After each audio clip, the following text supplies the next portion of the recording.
Halo Sobat Cerdas, pada video kita kali ini kita akan belajar tema 1, subtema 2, muatan pelajaran IPS untuk kelas 6. Kawasan Asia Tenggara. Perhatikan peta berikut ini. Kawasan Asia Tenggara terletak sangat strategis karena diapit oleh dua benua, yaitu benua Asia dan benua Australia, dan diapit oleh dua samudra, yaitu Samudra Hindia dan Samudra Pasifik. Sehingga kawasan Asia terletak pada jalur perdagangan internasional atau dunia. Kalian perhatikan pada tanda panah berikut ini. Tanda panah tersebut merupakan jalur perdagangan internasional. Yang kedua, sebagai jembatan penghubung perdagangan antara negara Eropa dan Asia Timur. Dan yang ketiga, memiliki kekayaan sumber daya sebagai kekayaan negara.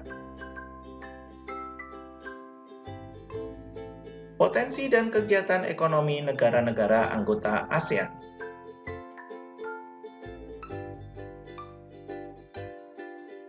Yang pertama, Indonesia. Sebagai negara terbesar dan terluas di kawasan Asia Tenggara, Indonesia memiliki keragaman sumber daya alam yang melimpah.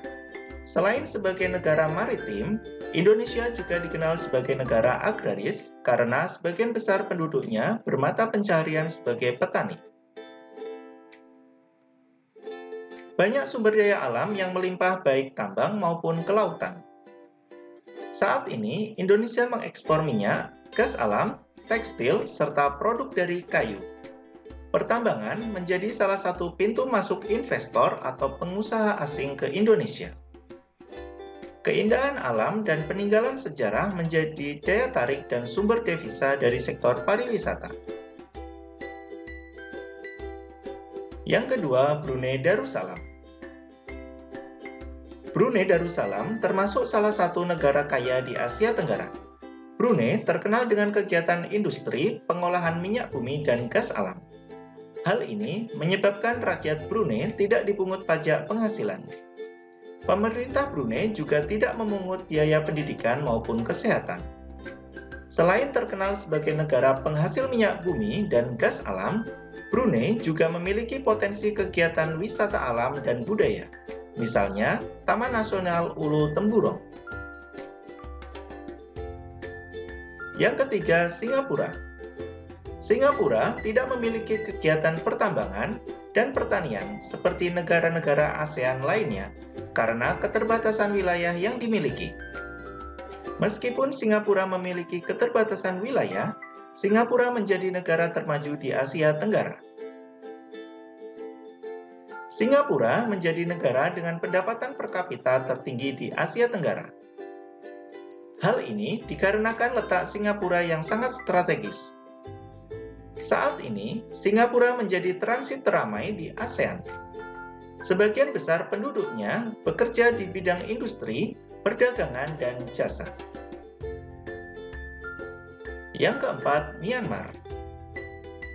Mata pencaharian utama penduduk Myanmar yaitu di bidang pertanian, perkebunan, dan pertambangan. Padi merupakan hasil utama dari pertanian di Myanmar. Myanmar menjadi salah satu negara penghasil padi terbesar di Asia Tenggara. Yang kelima, Filipina. Filipina merupakan negara agraris di mana sebagian besar mata pencaharian penduduknya adalah di bidang pertanian. Kualitas pertanian negara ini sangatlah baik. Terlihat dari terdapat banyak hasil pertanian yang diekspor ke luar negeri, seperti padi, kelapa, dan gula. Yang keenam, Thailand.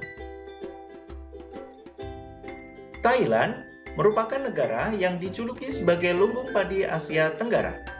Selain dapat menghasilkan padi dalam jumlah besar, patung Buddha yang ada di negara ini banyak menarik perhatian wisatawan sehingga sektor pariwisata juga merupakan penopang negara Thailand.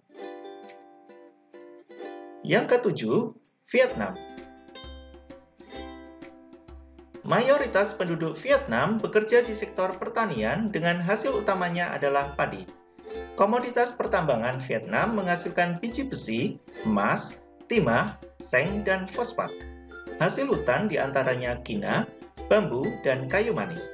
Bidang pendukung lainnya seperti usaha jasa di bidang perhotelan, restoran, serta transportasi juga berkembang pesat.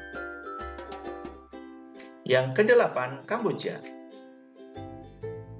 Hampir sama seperti Filipina, Kamboja merupakan negara yang bertumbuh pada bidang pertanian untuk menopang perekonomiannya. Selain itu, Kamboja merupakan negara yang menghasilkan karet dalam jumlah yang cukup besar.